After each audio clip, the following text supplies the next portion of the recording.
Hi అండి. అందరికీ నమస్కారం. ప్రజెంట్ మేమొచ్చేసి బల్గంపేటలో ఉన్నటువంటి శ్రీ ఎల్లమ్మ పోచమ్మ దేవస్థానం దగ్గరైతే ఉన్నాము.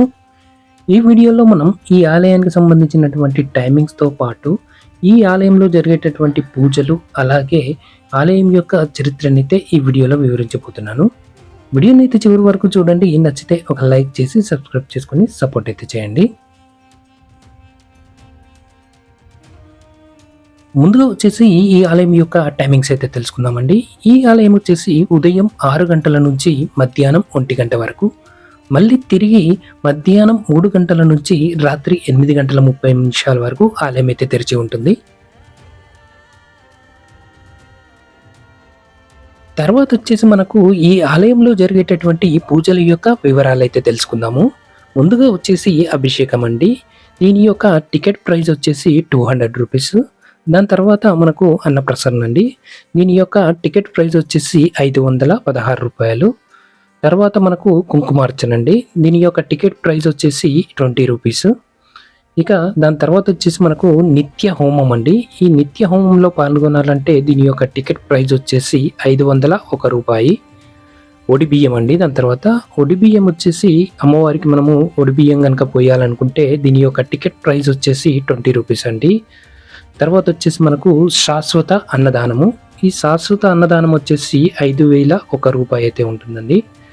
దాని తర్వాత మనకు శాశ్వత పూజ అండి.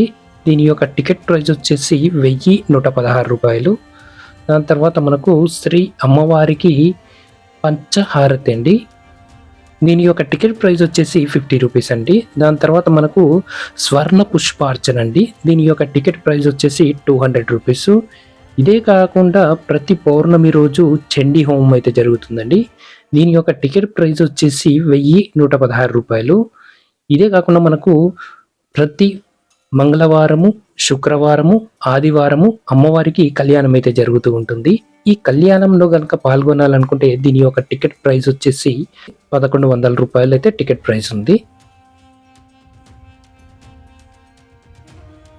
ఇక ఈ ఆలయం యొక్క చరిత్రనైతే తెలుసుకుందాము. దాదాపు 700 సంవత్సరాల ఏళ్ల క్రితం హైదరాబాద్ నగరం ఏర్పడక ముందు బల్కంపేట చుట్టూ పొలాలతో ఒక చిన్న గ్రామం అయితే ఉండేది. ఒక రైతు తన పొలంలో బావిని తవ్వుతూ ఉండగా అమ్మవారి ఆకృతితో ఉన్నటువంటి బండరాయి అయితే అడ్డు వచ్చింది. భక్తితో ఆ విగ్రహాన్ని ఒడ్డుకు చేర్చాలని ప్రయత్నించినా కదలకపోవడంతో ఊర్లోకి వెళ్ళి జనాన్ని తీసుకువచ్చాడు. జనంతో పాటే శివశక్తులు కూడా రావడం అయితే జరిగింది. వారు తలో చెయ్యి వేసిన ఆ విగ్రహం అయితే కదలకపోవడంతో ఇక్కడి నుంచే పూజలు అందుకోవాలన్నది అమ్మవారి అభిష్టం కావచ్చు, దైవ నిర్ణయాన్ని కాదనడం మనమెవరం అని చెప్పి శివశక్తులు ఇచ్చిన సలహాతో మూల విరాట్ని బావి లోపలనే ఉంచి ఒడ్డు నిలబడే పూజలైతే చేసేవారు. కొంతకాలానికి రేణుకా ఎల్లమ్మ మహిమలు చుట్టుపక్కల ప్రాంతాలకు విస్తరించడంతో ఒక చిన్న ఆలయం అయితే వెలిసింది. ఇక 1919లో దేవాలయ నిర్మాణం అయితే జరిగింది. అలాగే ఈ ఆలయంలో మరో ప్రత్యేకత కూడా ఉందండి. అదేంటంటే అమ్మవారు స్వయంభూమూర్తి. శిరస్సు భాగం వెనక నుంచి నిత్యం జలధార ప్రవహిస్తూ ఉంటుంది. ఆ పవిత్ర జలాన్నే భక్తులకు మహాతీర్థంగా స్వీకరిస్తూ ఉంటారు. ఇక ఈ ఆలయంలో జరిగే ఉత్సవాల గురించి అయితే తెలుసుకుందామండి. ఏటా ఆషాఢమాసం మొదటి మంగళవారం ఎల్లమ్మ తల్లి కళ్యాణోత్సవాన్ని అత్యంత వైభవంగా నిర్వహిస్తూ ఉంటారు. 3 రోజుల పాటు జరిగే ఈ ఉత్సవాలను చూడడానికి ముల్లోకాల నుంచి దేవతలు దిగి వస్తారని ప్రతీతి.